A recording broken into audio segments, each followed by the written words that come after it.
knew I was going to be wealthy.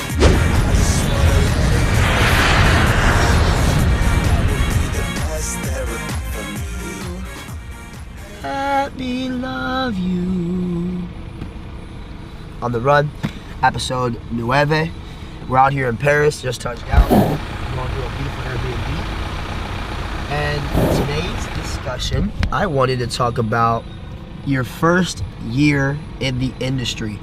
And this can relate to mostly anything, not just the industry that I'm a part of, but this can relate to business, sports, entertainment, music, entrepreneurship. And these are 3 points. I'm only going to do 3 points. I don't want to go too long today. I'll do 3 points. I'm a little sick. Getting over a cold. Michael Jordan played game 6 with the flu, so there's really no excuses, right? But here are 3 little tips that I will give you guys. If I could go back to my first year in network marketing, my first year in business, whatever it may be in any industry, that I would tell myself. So, number 1 is that the people that you think will support you the most won't support you, most likely. If you do, there are some rare cases that you're lucky, you've been blessed. But, you know, life is like a poker game. You want to play your cards, you want to play your chances, you want to play the numbers. And most times more than not, what I've studied from the most successful people is that they weren't supported. You know, mom, dad, brother, sister, cousin, nephew, uncle, aunt, grandpa, grandma, boyfriend, girlfriend, friends, homies. They are not going to support you. Realize this, God does not give everybody the same vision. It's okay. So when you start to do something different than the norm, when you start to bash in the walls and you start to act a little loud, when you start to do the things that most people don't think is normal, they call crazy, insane, people will try to tell you what you can or what you can't do based upon their belief level in themselves, what they think they can do or can't do. So familiarity breeds content. And I've talked about this before, about how you'll make more money with strangers than you will your best friends. See, oftentimes your friends like you, but they don't respect you. Because when you spend a lot of time with people, when you're around people and they know you, they like you, but they don't respect you. For example, your friends, my friends, 4 years ago, when I first got involved, I was homeless. I was living in my car. You know, I had no money. The best job I ever had was working at McDonald's or Outback Steakhouse, making $8 an hour. I didn't go to college. I didn't graduate high school. And all of a sudden, I start talking about all these crazy ideas, how I'm going to be successful, how I'm going to travel the world, how I'm going to go out there and help millions of people and make all this money and do all these great things and become this great person. And my friends laughed at me. You know, my friends used to literally come over and joke all of the time. Yo, man, when you gonna make your 6 figures? You know, when you gonna start creating millionaires? When you gonna start going out there and traveling the world, bro? And the reason why is because your friends, the people around you in your life that know you the best, they know you for who you are, not who you're going to be. When you meet strangers, all they know you for is who you're going to be, where you're going. They don't know you for where you've been. They don't know you for your past. They don't know you for your current circumstances. They only know you for where you're gonna go, strangers, right? So what I had to do in my life was disassociate myself from those who didn't believe in my vision. I had to surround myself with those who did. So number 1 is that your friends won't support you until strangers start to celebrate you. 100%. Most of my friends now, they call me up. Yo, what's good, Austin? You know what's funny? A couple years ago, I didn't get any rings on my phone. I was home all by myself, working on my craft, beating on my skill set, while they partied, while they went to Taco fucking Tuesday, Wasted Wednesday, Thursday, while they partied every weekend, while they watched the Netflix new series of Narcos and House of Cards, while they watched the Super Bowl, and while they went to go to watch Sunday night football and the basketball game, while they went and did all these different things, I was the one home grinding. They were laughing at me, making fun of me. And I didn't take it as, you know, I'm gonna, you know, hate on them or, you know, talk down on them. I just said, you know what, I'm gonna shut my mouth and get to work. So instead of you expending your valuable energy and time, see guys, time is the most valuable asset we have. Don't spend it on trying to prove others right, or prove others wrong. Spend that time trying to prove yourself right? So number 1, most times your loved ones, your friends, they won't support you. Seeing is believing. Like Jesus said in the Bible, blessed is those who can see without believing, but more blessed is those who can believe without seeing. To be honest, success begets success. Your friends, your family, they need to see you be successful in order for them to believe most times. So don't justify your actions off of the belief of others. You don't need anybody else's opinion.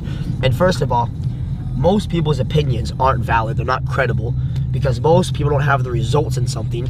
Don't go ask a broke person how to be successful, right? Don't go ask your friend working at Buckle or Jimmy Don's making $8, $9, $10 an hour on how to be successful, how to go build $1 million business, how to go sell a platinum record, how to go out there and, you know, get signed to a football team. Don't go ask people to do something that they've never done. So number one, your friends won't support you until strangers start celebrating you. Number two is you're gonna fuck up. You're gonna fail. Success, worst teacher. Failure is the best. See, my first year in the industry, absolutely insane. How many times I wanted to quit, how many times I wanted to give up, and how many times I fell flat on my face. Like Mike Tyson says, everybody has a plan until they get punched in their face. But you gotta realize, you grow stronger through failure. The more you fail, the more you're gonna succeed. Look at Thomas Edison.